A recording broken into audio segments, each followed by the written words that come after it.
I wish I could say something that was classy and inspirational, but that just wouldn't be our style.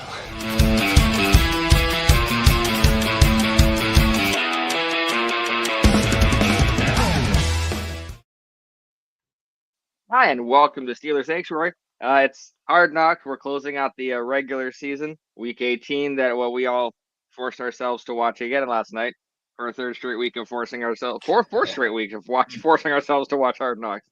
Before we get into that, we're going to jump into a quick headline thing. So, Dave, what do you think about Peter King, who is, to me, one of the most respected journalists, in my opinion, is the reason I wanted to get into journalism, decides that he wants to put it into ether something about Aaron Rodgers. Dave, you want to give us an update about why Peter King is making my life difficult?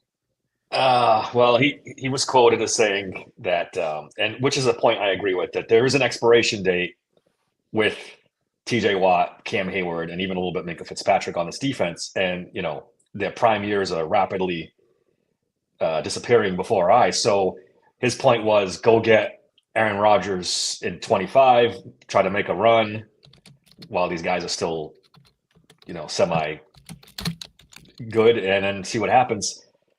Guys, there's a dark hole somewhere in the back of my brain that says, fuck it, let's do this. Let's go get Tyreek Hill. Let's go get Aaron Rodgers in 2025. Go YOLO. And let's see whatever the fuck happens. At the very least, it won't be boring with those two guys. We will be entertained one way or the other. Bob, what do you think? I kind of see it. If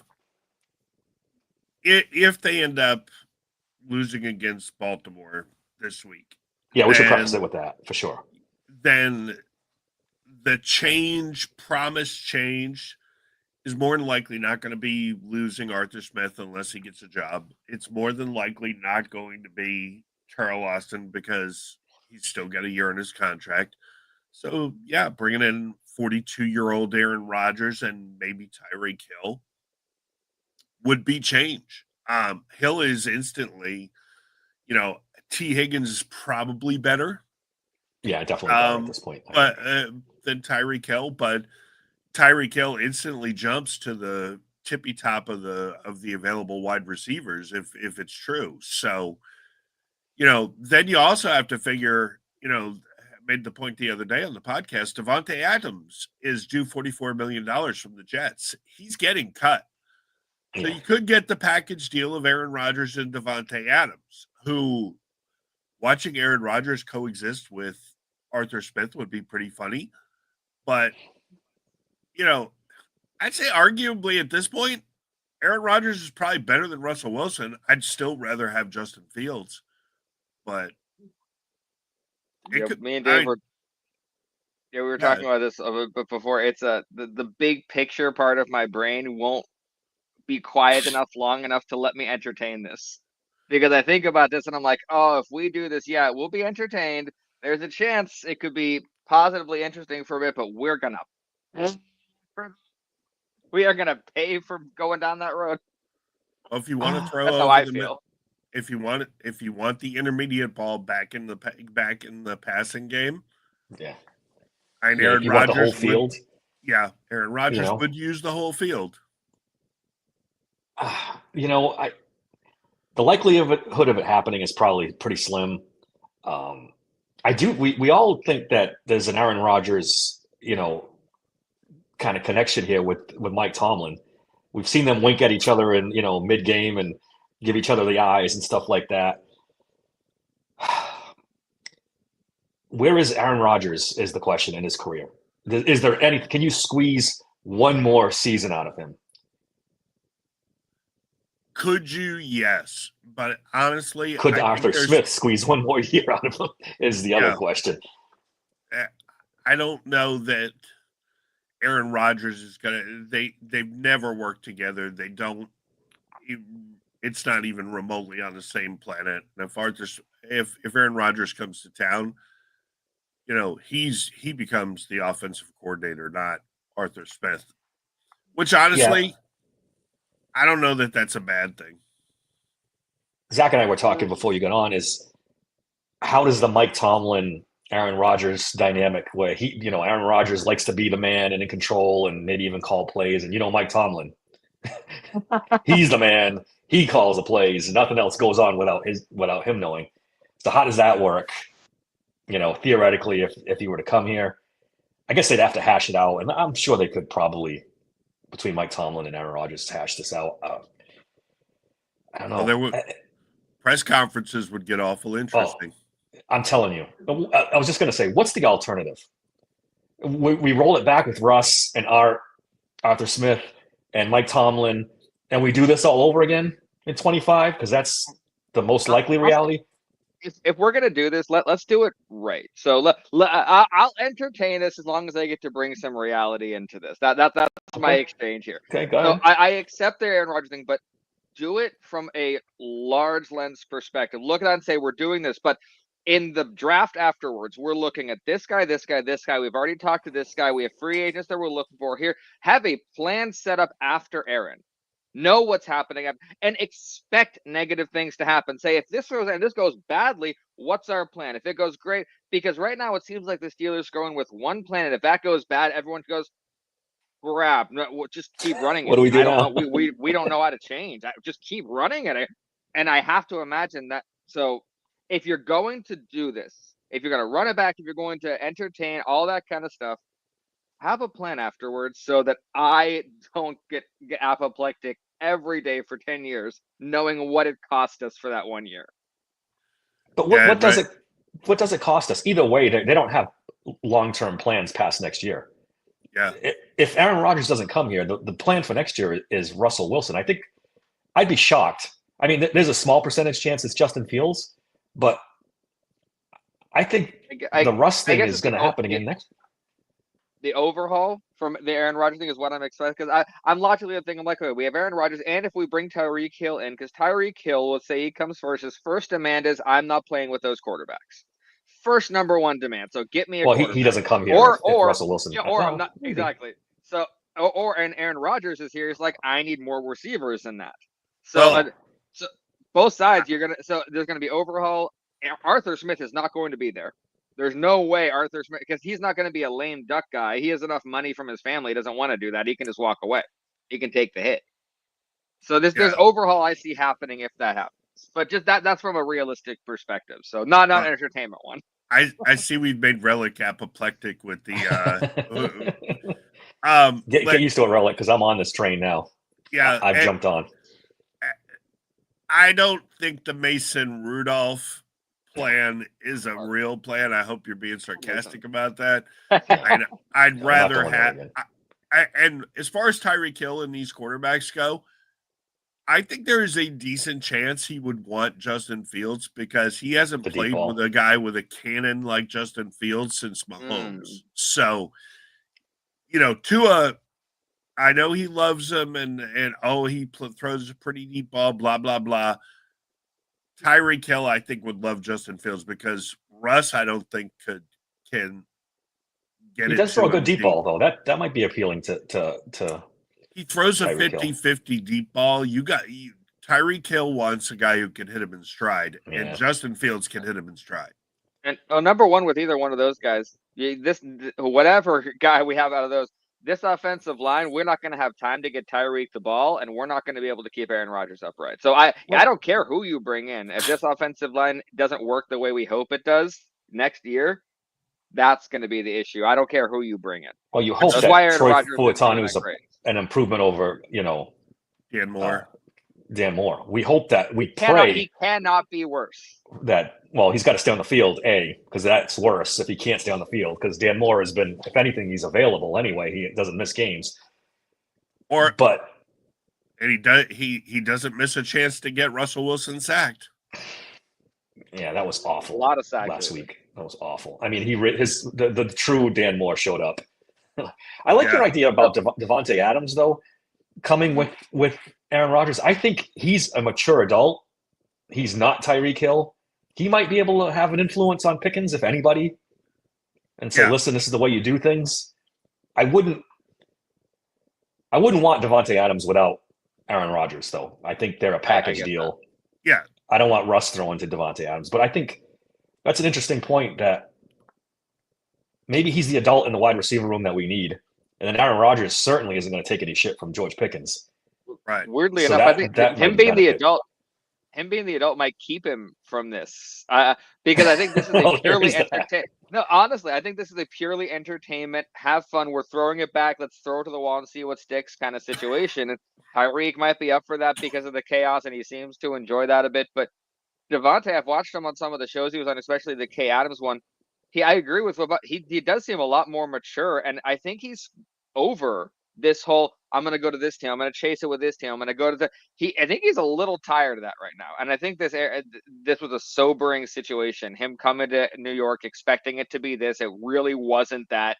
So I think if he came here, I don't know if it would be the same simply because he's been sobered by the situation. Being the adult would keep him from Pittsburgh. Well, if his best friend comes, yeah, they seem to be attached at the hip. If Aaron Rodgers comes here, I don't think it would take much to entice Devontae Adams to come here too. Yeah, Right. again, if I have two choices, if I have repeat what we did this year with Russ and Arthur Smith, or YOLO, Aaron Rodgers, Tyreek Hill, or Devontae Adams, I'm taking door B. Give me that for 1 year. And then if it doesn't work, blow it all up. We got to blow it all up soon anyway. TJ Watt's going to be 31.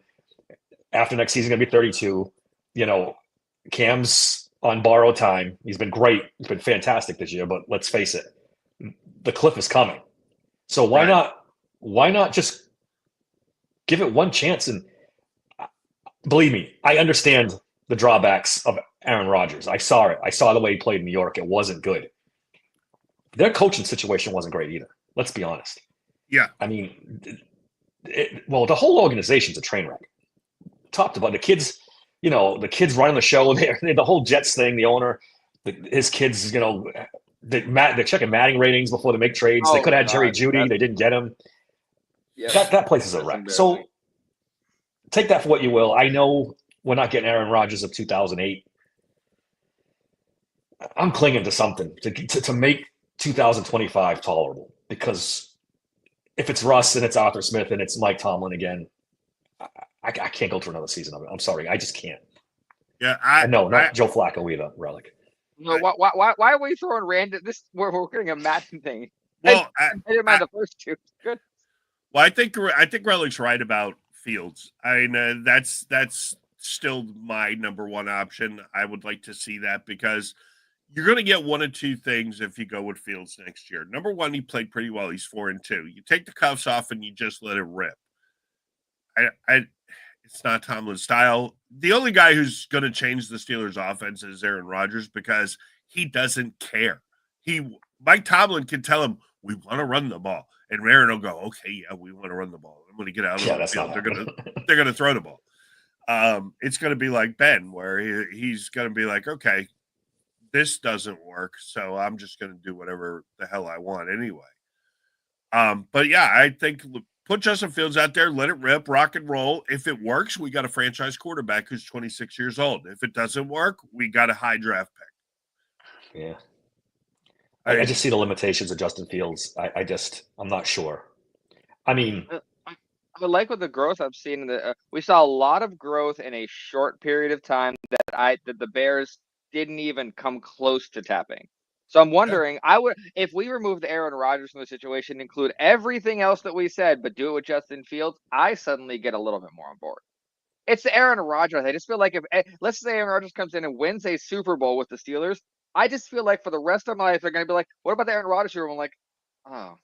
I mean, it was. You wouldn't be complaining January next year. I don't know why. Well, there's a rule for me, and I don't know if it's for other people, but if you beat the Steelers in the Super Bowl, it's an unforgivable sin for me, for the franchise and for the person. And when Aaron Rodgers beat us, before that, I didn't really care. He was just kind of there. I have hated Aaron Rodgers since the moment he beat us. It is a rule. Packers and that. It's so I don't know if I could bring myself to what I consider the dark side. That's me being. If Tom Brady had considered the Steelers back before he went to Tampa Bay, would you have taken him? Oh, I would have. No. At that point, I'm like, I don't care how many we'd win with him. Do not let him touch a Steeler uniform. I was adamantly against that from every standpoint. Never wanted to entertain it. And, To me, it sacrifices a certain bit of integrity to me as a Steeler fan. If it happens and I deal with it, sure. But if I cheer for it, that's a different thing. So This might be blasphemy, but I would have accepted it. I would have held my nose a and lot of polished people that would 7th have. trophy when they got it, because, man, I guess what it comes down to, guys, is this 4 years of being beaten down. It's not just not winning; it's just not being entertained. It's both. It's they're boring on offense. They're terrible. They're frustrating on offense, and they don't win in the playoffs. It's both. Give us something. Give us something to grasp onto. I don't want to see this again. I don't want to see this anymore. Kenny Pickett, Matt Canada, Russell Wilson. It's just beating me down. I don't want to see it anymore. I mean, there's one common denominator. I mean, even if, the sad thing is, even if Brady comes to Pittsburgh, would he, because he had that personality of he still wanted to be coached. What would that have looked like? Yeah. He would not have even considered it. Could you imagine him and Matt Canada?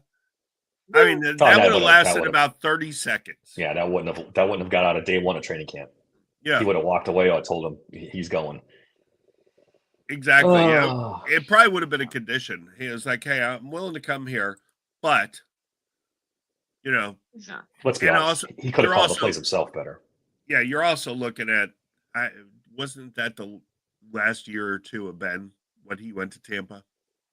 Probably. I think we still had Ben, yeah. Yeah, which it was never going to happen. But I'm just saying, theoretically, it's the same thing. We hated both Aaron Rodgers and Tom Brady. Well, I probably hated Tom Brady more, to be honest, a lot more. Oh, no, Tom Brady I've hated more. Yeah. Yeah, for sure. Aaron Rodgers was just a rule for me. Tom Brady broke my heart on many occasions. Like, many occasions. And I was in Thailand watching it, so I was awake at like 4:15 a.m. to watch this game. Oof. So, on a school day. Ben, nothing else he would have taught him where they hit the cameras. Ben, pivoting from Relic says Ben should be the OC. No, that's a no. No. Relic, Relic's like 50-50. I'll either love the takes or I'll be like, I'm not really sure if it's a Madden take or not. I mean, look, in a vacuum, yeah, he'd probably be really good at it, but he has repeatedly said he will not do it. He doesn't want to put that kind of time in. Yeah, he wouldn't put the time in. That's the thing. Yeah, and I think I appreciate that honesty for him that he's done with kind of the effort he'll put in this podcast. That's the most he has in it. Yeah, that's his. He's tired. Exactly. He's tired. Exactly. 18 years of getting hit the way he has. He's tired. He's earned that. Yeah, that's how I feel. I think we've tortured Leanne enough with the Aaron Rodgers stuff. She's probably twisted in her ready to throw up on us. Just another rumor that's out there. Just another rumor that's out there. Leftwich is interviewing for the head coaching job in New England. Leftwich is a no for me too. Yeah, he probably won't get that, but I mean, as an offensive coordinator, I wouldn't mind. I wouldn't. It would be another upgrade, but it would feel like another bridge upgrade. Like, it wouldn't be that guy we're looking for. It would be okay. We're a little better than Arthur Smith, definitely better than Canada. It would be that third step up. We're looking for that 7th or 8th one. So that's where all the other teams are. Yeah, I don't. I don't know that it's an upgrade as much as it's a return to a style of football that Bruce Arians played, and I don't know that Tomlin wants no part of that. Yeah, Zero. But so as far as the Hard Knocks that we all watched, So, I guess initial reactions to it, and then we'll get into some specifics. But Dave, what was your initial reaction to it when you finally finished it? I don't know how much more of these I can watch, Zach. This was the Myles Garrett, Baltimore Ravens show how great they are. And it's like, yeah, I don't want to see that. I don't want to see Myles Garrett birthday cake bullshit. Yeah. I don't want to see the Ravens celebrating 9 Pro Bowlers, and it's getting tough to watch. It really is. The more the Steelers lose, and if the Steelers lose, we talked about this last time, they lose in the playoffs. It's how do you get through it at that point? Yeah, I mean, I don't think we'll watch it if they lose in the playoffs. Well, the one thing that struck me from a Steelers standpoint is watching that pass, that the final pass that where Eggman was like, you just don't get those opportunities. It was pretty obvious. Pickens was breaking in and had it beat. Russ hits him or at least throws him a 50-50 ball he can catch. And that's Touchdown. it's probably a touchdown, or at the very least it's a first down well inside field goal range. That ball was horribly thrown. I mean, now, and we also got a close up of how bad of a drop, like that one over the shoulder that he had in his hands, and he just kind of kept the ball out, and the Bengals guy knocked it away. So yeah, it didn't. Technically, he didn't drop it, but he dropped it, because if he doesn't hold the ball out and showboat it a little bit, that guy doesn't get his hand on the ball. And when he catches it, he pulls it to his body. That's a catch. I mean, he has such phenomenal hands. I think he was just over and above. The only thing I really enjoyed was watching how excited the Bengals were to go watch TV, and Yoshi Voss and them sitting there and just kind of the screen going black when they flashed. That was a good touch at the end. That definitely was good way to end the show. Which I mean, anything else that you was there anything else that you guys enjoyed other than what? Because the Bengals, that was No. in my notes. It was the only positive that I found was I got to watch the Bengals be miserable. Yeah. Was there anything else that you guys even enjoyed watching in this? Yeah, I think, I mean, at this point you'd kind of like to see some honest broker, but it's not that kind of show where they just say, look, yeah, the Steelers have lost 4 in a row, but let's talk about why. The quarterback, Justin Fields, now has a higher QBR than Russell Wilson. Mm-hmm. And everybody was like, oh, we can't play quarterback. Russ is the better quarterback. Russ is the better quarterback. He ain't the better quarterback now. I mean, I'd rather have Mark Malone than him. And the one thing running there.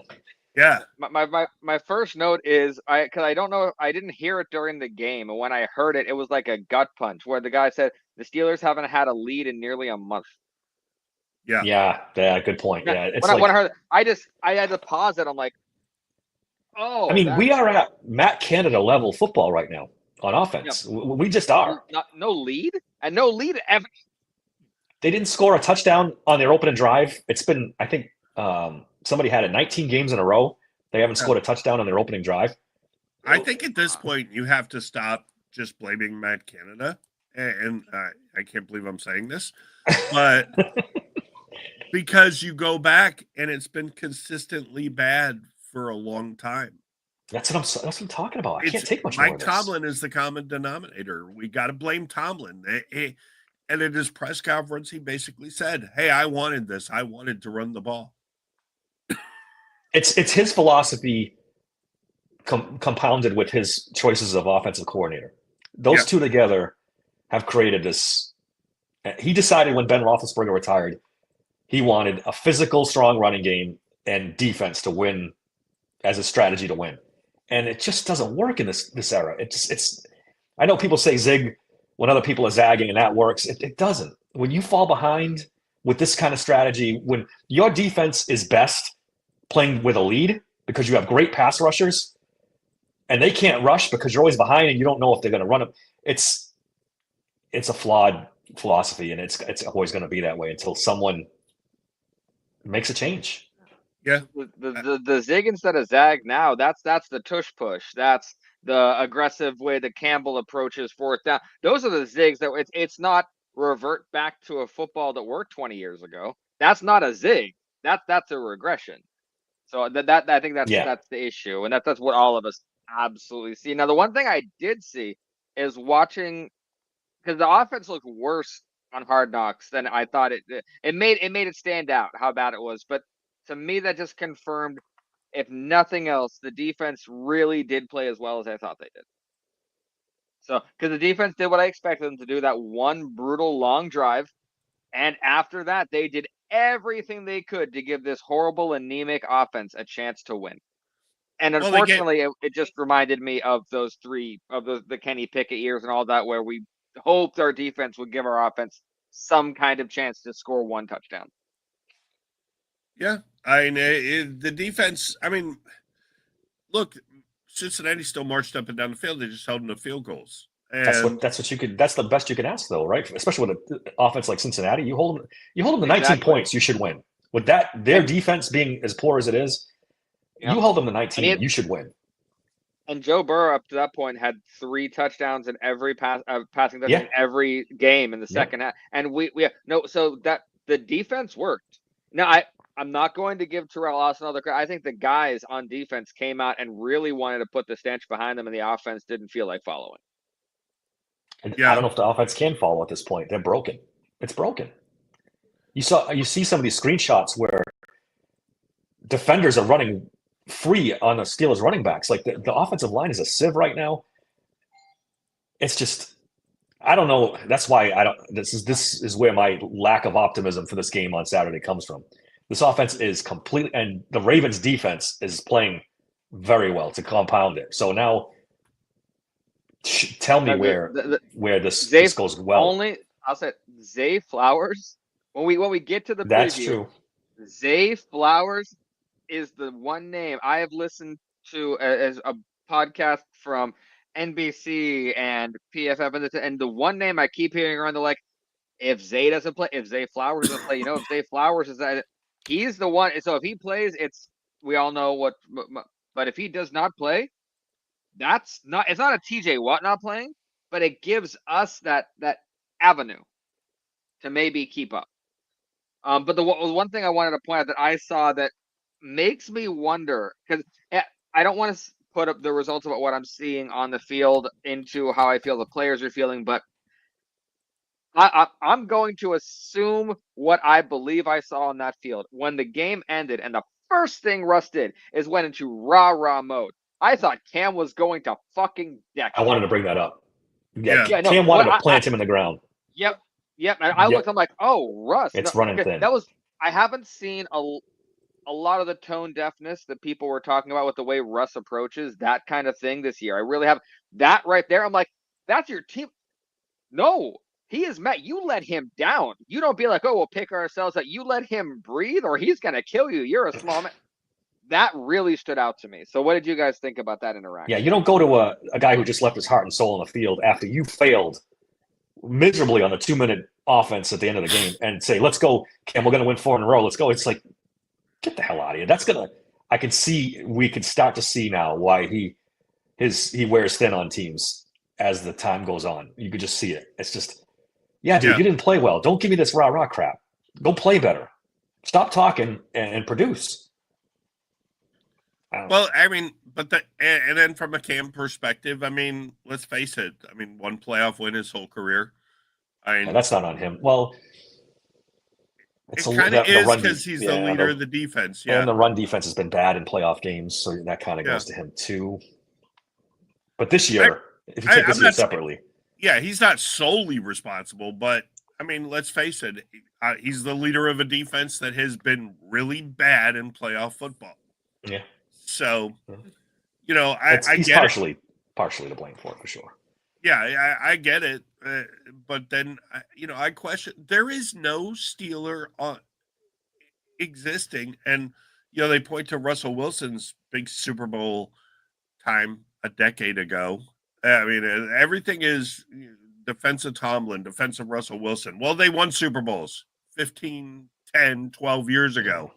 And they're not playing relevant football. I question, at this point, how much is left in either's tank. And we talked about it at length on the podcast the other day. I just think it's another reason why you look at it and say, look, Russ seems like a nice guy, but at this point, he's delusional about where his talent level is. That's a good point. It's hard to argue at this point. Now, another thing I noticed that I'm going to bring a little bit of my personal experience in sports, which is not a lot, but I'm going to bring what I believe might have happened. I was watching the final drive, and when Russ missed through George, and George tried to convolute his body and hit that hard ground. In my head, I'm like, okay, George right now is the mentality of a teenager. I'm going to go back to when I'm playing sports as a teenager. I don't feel like being out there. I'm not having fun. It's cold. It's wet. I have probably one play in me. I'm going to give my all. That's the play I do it. I am hurting now. That's in my, I think at that point, it's like, I don't fucking care. And that's where the drops came from. The big one after that. It's like, I think that was the one play he was willing to give any effort on because of the teenage mindset I was trying to put myself in. And he's like, fine, if you're not going to throw me the ball, I'm not going to try and catch it. And there was a petulant attitude because of how that play went. I just saw more effort in that play than in any of the rest of George Pickens' game that day. And I mean, he you got can't upset rule when it anything was out when yep. And so it was with an George immature Pickens. response. I'm not defending it. I'm just saying I was trying to understand his mindset about, and to me that was it. He was bitching because the one play he put effort in didn't work out. If it happened before the drops, I'd be inclined to agree, but I mean that was his last. Wasn't there one after target. that? I thought there was No. one drop after that. No, that was his last target. That was the very last one. Okay. That was on the last drive, right? Yeah, it was that last drive. Yeah. And look, you could see, like I said, the one where he presented the ball on the sideline. If he pulls that in, that's a catch. Yeah. Not a drop. It probably it was. I don't think it was scored as a drop anyway. Now the one that just hit him in his hands on the short pass, even if he catches that, he's tackled for a 2-yard gain, and then we watch the clock tick tick tick tick tick, sooner rather than later. So I don't know. And for the people killing Pat, he was targeted 11 times. He caught 8 balls. He is the best at the NFL at converting a target to a catch. Yeah, it was extremely untimely. I don't know how much. I think a little too much heat on the ball. But that being said, he's got to catch it. But even if he catches it, I mean, there's less than 10 seconds left. You got to get up to the line, spike it to try a 60-yard field goal. I mean, he's got a head of steam. He might make the sideline. He's running a crosser. There's nobody in front of him. I don't know if the guy behind him catches him. I mean, he was between the hashes. He would have really had to take a. I was watching Ben yesterday because I was out and about all day. I'm like, let's put podcasts on. And Ben was talking about that play in specific and said, weirdly enough, that is a play that gave him a little hope as far as the attitude of the team. And I didn't understand it. I thought it was crazy. And he was like, whenever we would go into a play that we knew was going to leave us almost no time, what we had to see was the offensive lineman sprinting the moment they knew that play might be done. He's like, if you look at the large all 22 on that, the second it looks like Freiermuth might catch that, every single person on that offense, on that person is sprinting full bore back to that line. And that he's like, it's not a lot. He's like, I know it's not big. He's like, but from a organization standpoint, from a preparedness standpoint, we just listened to what Russell Wilson said, be ready for that next play. He's like, they were ready for. He's like, I know it's a small thing, but we're really nitpicking for positives on a team that doesn't look prepared. So they were ready. If he caught that, if he caught that, they probably would have gotten up to it. They knew what they were. They would have gotten the spike off and all that, and it's buzzed. But they shouldn't have been in that position in the first place. We should have been 2-3 touchdowns ahead the way the Bengals defense is. I mean, but that's what I heard from Ben. So I wanted to make sure I threw that in there. Yeah, but then Bob did say Ben followed by picking the Ravens to win next week after that. Oh no, yeah, he did. He did, and he apologized for it. But there's a reality to it. But we have one more day before our preview to see how Zay is, but to be honest, I haven't heard a lot of positives coming out of that camp, and I have heard a lot more positive about the health of the Steelers. Don't sleep on Kyle Hamilton being hurt too. If he can't go, if he's not 100%, he's a huge part of that too. So that really is because we need their defense to be hobbled. We really stealing a win because they're injured. Does that do anything for you? And then go on and get waxed by Buffalo or Kansas City to fall? That's the Bills from last year. Did the Bills feel like having TJ out took away from that win? Yeah, but we were just a speed bump on there. They were. With TJ, I think it's a different game. I think possibly. I think for them, you can't discount that. It's the playoffs. I think it's enjoyable to like. Okay, awesome, good. We'll get through. However, but it is a case where we have to play an A+ game to beat their C game. That's how it is. That's the reality. I haven't been in that situation with the Steelers in a while where I feel like we might have a chance. But if Zay is down and even if actually Hamilton, that might be nice. I'll take that. Well, number one, and to give a little bit away of the preview is, I don't think we need to play an A+ game to beat Baltimore. We need to play a B game and get there. I mean, honestly, if both teams play a B game, it's the Steelers, because I feel like they do not have the monkey off their back. If all the starters show up and all of a sudden the fourth quarter it's a close game, they're in trouble.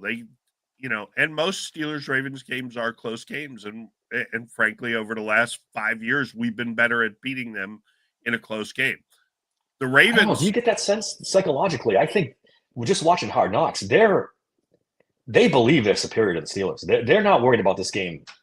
I think they believe that for the last 5 years, and they still end up going into the game and going, "What the hell just happened? How did we lose?" Until we go in there and it's another one like the last two games where all of a sudden I'm like, well, we have no chance in this game and it's early. I genuinely, and it's who I forget who said it. I was Colin Coward or something, but he said the big reason he's going into this with some belief is he's like, if there's any other team, maybe not. He's like, Mike Tomlin knows how to scheme Lamar Jackson.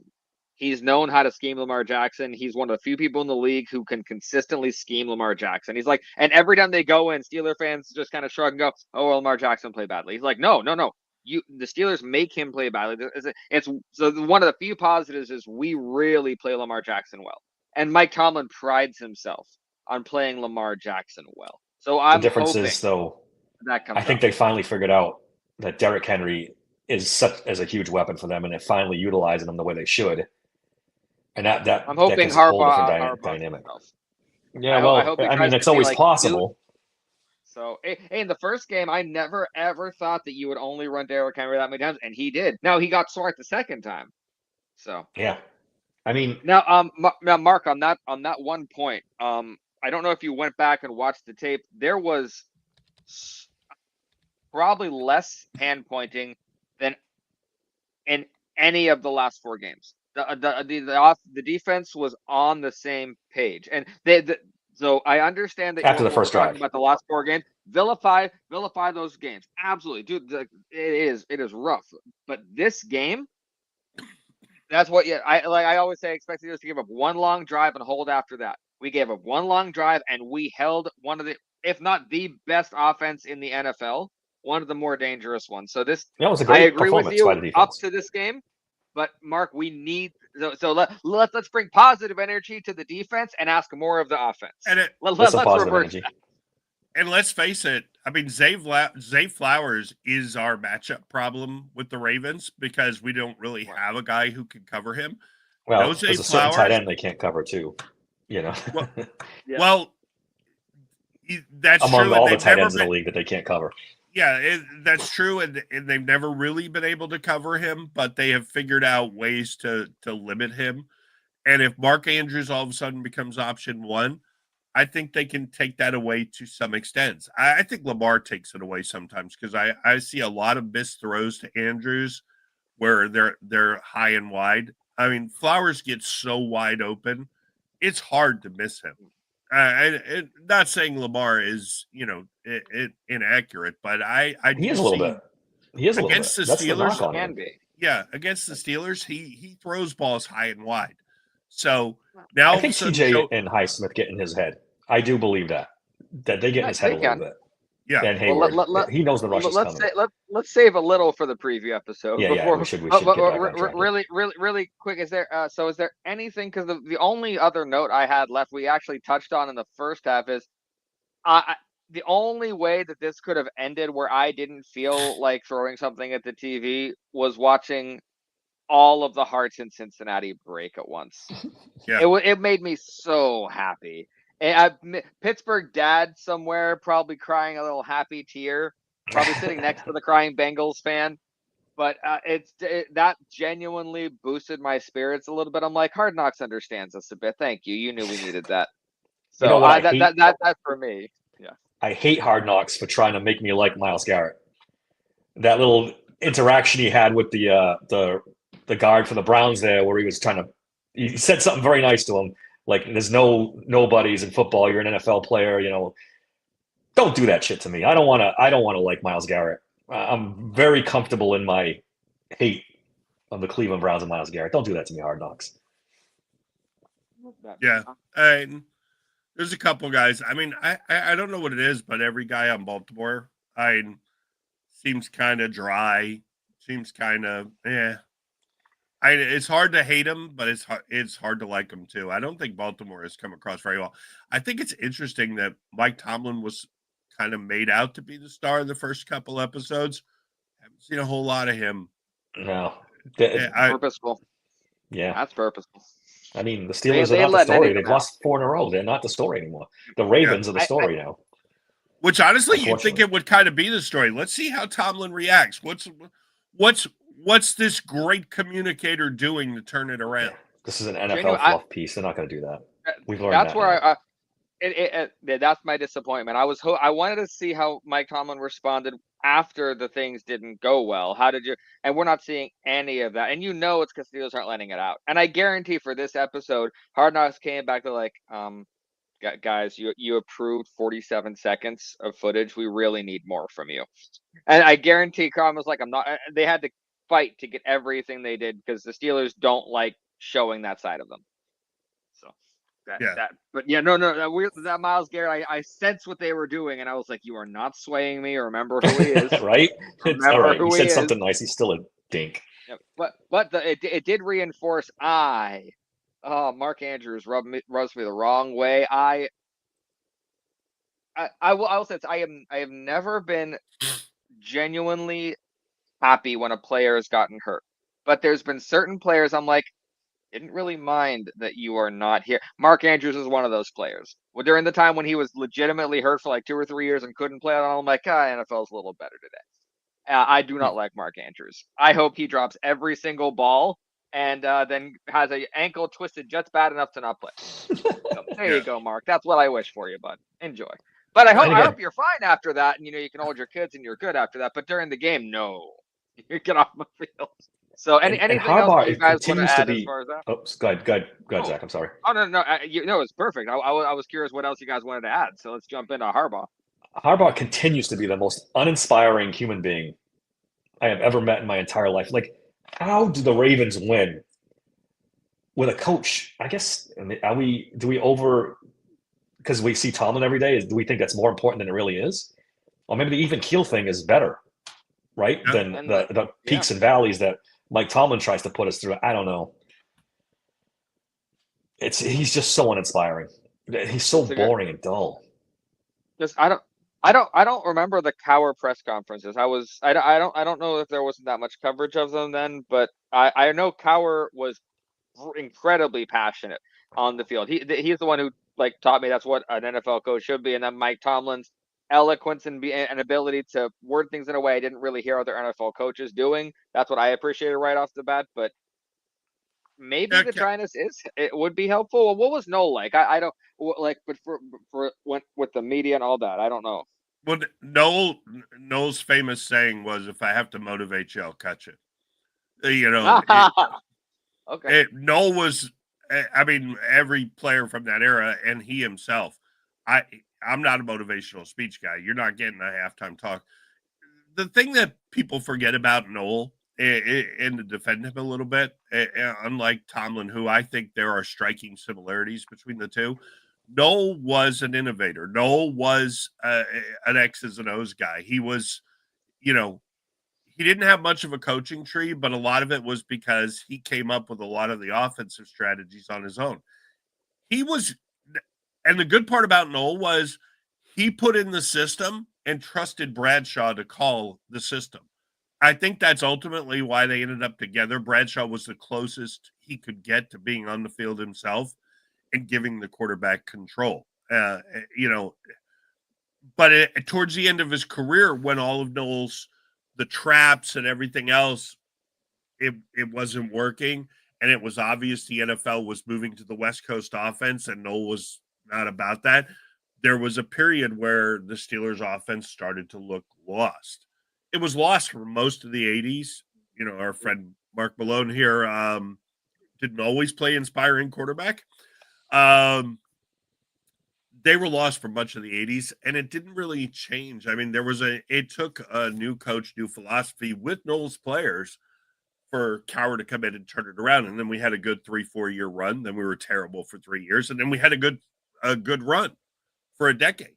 So, you know, at this point, you know, Cowher was great on the field, but they didn't publish the press conferences like they do now. I mean, unless you were Parcells and got in the press conference and started calling everybody stupid, they weren't going to the press conference. You know, but Tomlin and Cowher are similar. They're very similar. It's very rah-rah. You know, those high peaks and valleys thing that just, I don't know if that works in the NFL. I have my, you know, doubts.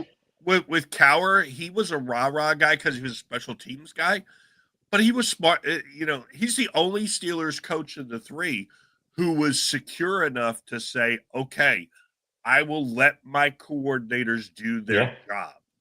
I guess that's the one advantage between the two, is he let the coordinators coach where Tomlin kind of doesn't.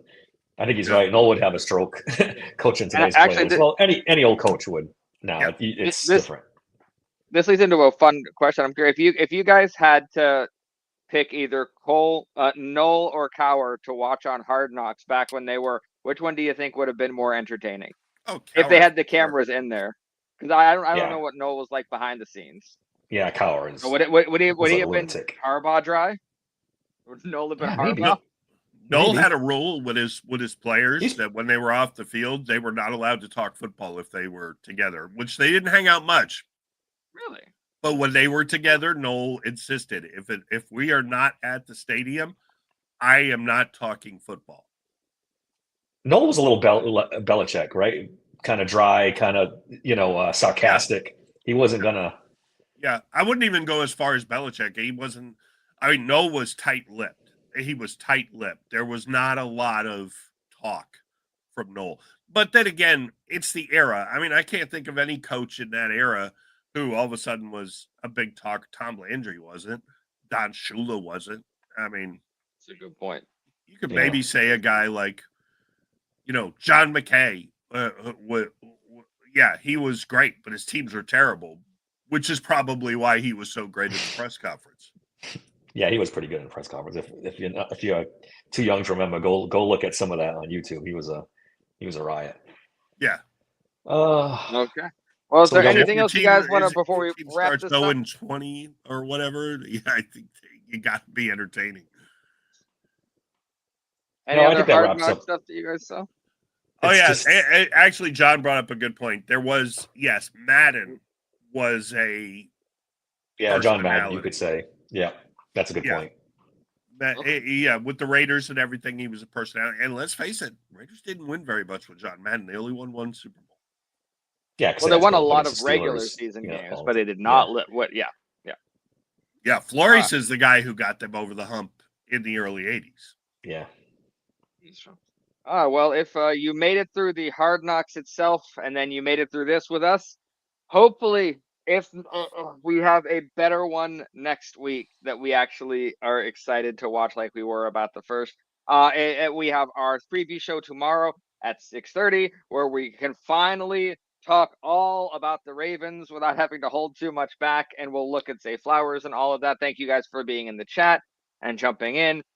And you guys have anything else to add you want to close out to leave our wonderful fans with? You guys all saving it for the preview tomorrow. Yeah, we'll save it for the preview tomorrow. We want to slam the door shut on this ugly Hard Knocks. And thank you guys, and we will all see you tomorrow on the preview. Just smile and wave, boys. Smile and wave.